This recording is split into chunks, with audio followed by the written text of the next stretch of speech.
നമസ്കാരം. Daily news ശുഭദിനത്തിലേക്ക് സ്വാഗതം.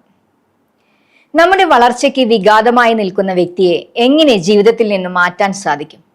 ഇന്നത്തെ ശുഭദിന ചിന്തയിലേക്ക്. ഡെയിലി ന്യൂസ് ശുഭദിനം നിങ്ങൾക്കായി അവതരിപ്പിക്കുന്നത് അമൃത്വേണി ഹെയർ എലിക്സിയർ. അന്ന് രാവിലെ സ്കൂളിലെത്തിയപ്പോൾ സ്കൂളിന് മുന്നിലെ ബോർഡിൽ ഇങ്ങനെ എഴുതിയിരിക്കുന്നു: ഈ സ്കൂളിൽ നിങ്ങളുടെ വളർച്ചയ്ക്ക് വിഘാതമായി നിന്ന വ്യക്തി ഇന്നലെ മരണമടഞ്ഞിരിക്കുന്നു.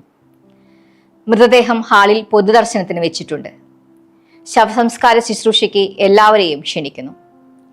തങ്ങളുടെ സഹപ്രവർത്തകരിൽ ആരോ ഒരാൾ മരിച്ചതിന്റെ ആഘാതം ആദ്യം ഞെട്ടലുണ്ടാക്കിയെങ്കിലും തങ്ങളുടെ വളർച്ചയ്ക്ക് തടസ്സം നിന്ന വ്യക്തി ആരാണെന്നറിയാൻ എല്ലാവർക്കും ആകാംക്ഷയായി.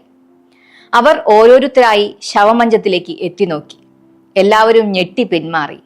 കാരണം അതിനുള്ളിൽ വെച്ചിരുന്ന എല്ലാ കണ്ണാടികളിലും അവരുടെ തന്നെ പ്രതിബിംബമാണ് പ്രതിഫലിച്ചത്. അപ്പോഴാണ് അവർ കണ്ണാടിക്കരികിലെ ഒരു കുറിപ്പ് കണ്ടത്: നിങ്ങളുടെ വളർച്ചയ്ക്ക് തടസ്സം നിൽക്കാൻ ഒരാൾക്കേ സാധിക്കൂ. ആ വ്യക്തി നിങ്ങൾ തന്നെയാണ്.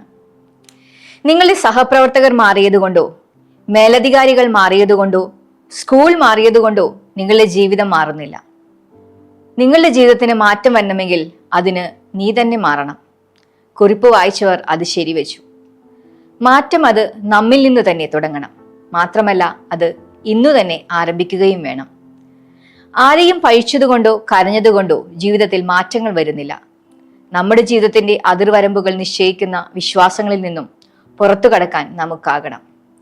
ഒരു കോഴിമുട്ട പുറത്തുനിന്ന് പൊട്ടുമ്പോൾ അതിലെ ജീവൻ ഇല്ലാതാകുന്നു. എന്നാൽ അത് ഉള്ളിൽ നിന്നുള്ള ശക്തിയാൽ പൊട്ടുമ്പോൾ അവിടെ ഒരു ജീവന്റെ ആരംഭമാണ് സംഭവിക്കുന്നത്. മഹത്തായ കാര്യങ്ങൾ പിറവിയെടുക്കുന്നത് നമ്മുടെ ഉള്ളിലാണ്. അതെ, മാറ്റം അത് നമ്മിൽ നിന്ന് തന്നെയാകട്ടെ. ശുഭദിനം.